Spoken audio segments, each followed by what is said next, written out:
दोस्तों वाले Vegeta super Saiyan blue form को अचीव कर चुका है।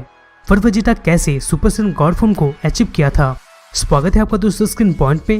और आज हम बात करने वाले हैं कि आखिरकार कैसे Vegeta super Saiyan god form को अचीव किया था।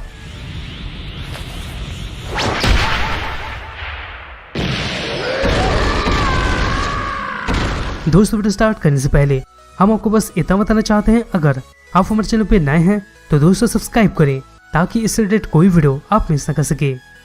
दोस्तों फाइनली 2 हफ्ते बाद हमारे इस चैनल पे वीडियो आया है और दोस्तों इसका रीजन चाइना है। तो दोस्तों आप सोच सकते हैं कि मैं किस रीजन के बारे में बात कर रहा हूँ। अब दोस्तों आते हैं टॉपिक पे। दोस्तों अगर हम नोटिस करें तो ड्रैगन बॉल सुपर में सबसे पहले सुपर सैयन गॉड ट्रांसमिशन को ही इंट्रोड्यूस किया गया था। आपको भी पता होगा कि ड्रैगन बॉल सुपर में नया नया आर्क और कैरेक्टर्स को ऐड किया गया था और खास करके ड्रैगन बॉल सुपर में गोकू और वेजिटा दोनों ही सुपर सैयन गॉड फॉर्म को अचीव कर चुके हैं। भले दोस्तों गोकू का नया फॉर्म सीरीज और animated movie Dragon Ball Z battle of gods दोनों में ही हम देख चुके हैं, पर दोस्तों वेजिटा का नया अचीव किया हुआ फॉर्म हमें देखने को नहीं मिला था जब तक उसका डेब्यूट बाद में नहीं हो गया था। तो दोस्तों आज का सवाल है वेजिटा के ऊपर कि वो कैसे सुपर सैयन गॉड ट्रांसमिशन को अचीव कर पाया था। तो दोस्तों टाइम ना लेते हुए चलिए इसके बारे में डिस्कस करते हैं। दोस्तों सबसे पहले हम सुपर सैयन गॉड्स के बारे में कुछ बातें कर लेते हैं, क्योंकि दोस्तों आगे जब हम डिस्कस करेंगे तो आपको समझने में बहुत ही आसानी हो जाएगा। तो अगर हम सुपर सैयन गॉड का बात करें तो इसका पावर सुपर सैयन 3 के मुकाबले बहुत ही ज्यादा है। आपको पता होगा कि सुपर सैयन 3 ड्रैगन बॉल ज़ी के एंड में सबसे स्ट्रॉन्गेस्ट ट्रांसमिशन था, पर दोस्तों हम अभी आपको बता चुके हैं कि सुपर सैयन गॉड का पावर सुपर सैयन 3 से कई ज्यादा है। इसका मतलब आप खुद अंदाजा लगा सकते हैं कि सुपर सैयन गॉड कितना पावरफुल हो सकता है। गोकू ये वो पहला कैरेक्टर था जो कि सुपर सैयन गॉड ट्रांसफॉर्मेशन में आ पाया था, क्योंकि वो गॉड ऑफ डिस्ट्रक्शन बीरस का सामना कर सके। बीरस बार बार ये बोल के डरा रहा था कि वो अर्थ को डिस्ट्रॉय कर देगा, और तभी दोस्तों गोकू ड्रैगन बॉल को यूज करके इटर्नल ड्रैगन को लाता है और सीखा था कि आखिर सुपर सैयन गॉड ट्रांसफॉर्मेशन को कैसे अचीव किया जाए। यहाँ पर दोस्तों एक तरफ से देखा जाए तो सुपर सैयन गॉड फॉर्म का क्रिएशन के लिए टोटल 6 सैयन का जरूरत पड़ता है, जिसमें दोस्तों 5 सैयन एक साथ रह के अपने सभी एनर्जीज को जमा करते हैं और वही जमा हुआ एनर्जी 6 नंबर सैयन को देते हैं क्योंकि वो ट्रांसमिशन में आ सके। ऐसे ही दोस्तों गोकू के केस में वेजिटा, गोहान, गोटेन, ट्रंक्स और पेन मिलके गोकू को अपना एनर्जी दिए थे जिससे कि वो सुपर सैयन गॉड ट्रांसमिशन में आ सके।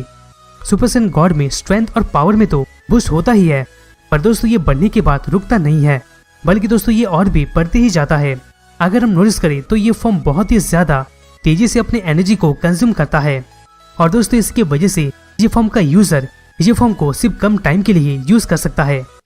तो दोस्तों यहाँ तो ओवरऑल सुपर सैयन गॉड के बारे में हो गया, पर अब सवाल आता है कि वेजिटा कैसे सुपर सैयन गॉड फॉर्म को अचीव कर लिया था। तो दोस्तों एनिमे और मैंगा दोनों में ये दिखाया जा चुका है कि Vegeta super Saiyan God super Saiyan में ट्रांसफॉर्म हो सकता है, जिसको भी दोस्तों सुपर सैयन ब्लू के नाम से भी जाना जाता है। पर इस बीच आप जरूर नोटिस किए होंगे कि जो वेजिटा सुपर सैयन ब्लू में आया था तब उससे पहले वो सुपर सैयन गॉड में ट्रांसफॉर्म नहीं हुआ था और वो डायरेक्टली ही सुपर सैयन ब्लू फॉर्म में आ गया था। पर दोस्तों बाद में मैंगा में रिवील हुआ था कि गोकू ब्लैक के अगेंस्ट के बैटल के दौरान Vegeta super Saiyan God transformation का योग्य हो गया था, जबकि दोस्तों एनिमे के animated film dragon Ball super Broly में वेजिटा को हम first time super Saiyan God transformation में देखे थे।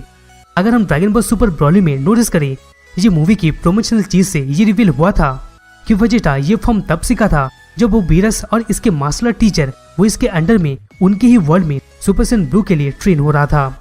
फिर जब वो अर्थ में रिटर्न आया था तब वो सुपर सैयन गॉड ट्रांसफॉर्मेशन एक लिमिट कैपेसिटी में यूज किया था, क्योंकि वेजिटा को पता था कि एक ही बार में हायर फॉर्म का स्ट्रेंथ बहुत ही ज्यादा हो सकता है, जो कि थोड़ा अच्छा साबित नहीं होता। लेकिन दोस्तों यहाँ पर पूरा कंफर्म तरीके से नहीं बताया गया था कि वेजिटा कैसे सुपर सैयन गॉड फॉर्म को अचीव किया था। ये तो दोस्तों हो गया प्रोमोशनल चीज के हिसाब से जो हमें पता लगा था, पर दोस्तों इसके अलावा हम आपके साथ कुछ वैलिड पॉसिबिलिटीज भी शेयर करना चाहते हैं, जिससे दोस्तों हो सकता है कि वेजिटा उस दौरान भी सुपर सैयन गॉड फॉर्म को या तो दोस्तों गॉडली की को अचीव किया होगा। यहाँ पर हम सिर्फ और सिर्फ पॉसिबिलिटीज के बारे में ही बात करेंगे, और दोस्तों ये चीज को आप कंफर्म मत ले लेना। तो दोस्तों पहला पॉसिबिलिटी ये हो सकता है कि जब वेजिटा पहले बीरस से फाइट करता है और बुल्मा को थप्पड़ पड़ जाता है, तब दोस्तों वेजिटा मैसिव पावर बूस्ट को गेन कर लिया था, जिसकी वजह से वेजिटा बीरस से कुछ टाइम के लिए सक्सेसफुली फाइट कर रहा था। तो दोस्तों इससे हम ये अंदाजा लगा सकते हैं कि वेजिटा के पास कहीं ना कहीं गॉड की तो जरूर था, जिसकी वजह से वो बीरस से फाइट कर रहा था। अब दोस्तों दूसरा पॉसिबिलिटी ये हो सकता है कि जब Beerus super Saiyan God Goku के साथ फाइट कर रहा था, तब दोस्तों हम ये नोटिस किए थे कि वेजिटा उन दोनों को बहुत ही गौर से देख रहा था। और जैसे जैसे फाइट आगे बढ़ता गया, वैसे ही वेजिटा गोकू का गॉडली की को सेंस करने का एबिलिटी रखने लग गया था।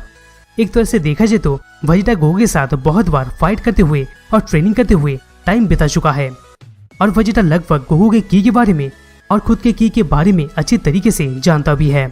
इसके साथ साथ वो गोकू को फाइट के दौरान सुपर सैयन गॉड फॉर्म में गॉडली की के साथ भी देख चुका है। तो दोस्तों इससे हम ये अंदाजा लगा सकते हैं कि वेजिटा कहीं ना कहीं गोकू का गॉडली की को सेंस करना शुरू कर दिया था, और इसके बाद वो इस तरह से खुद को ट्रेनिंग किया होगा कि सिर्फ वो गॉडली की को सेंस ही ना कर पाए, बल्कि दोस्तों वो अपने गॉडली नेचर को भी बाहर ला सके।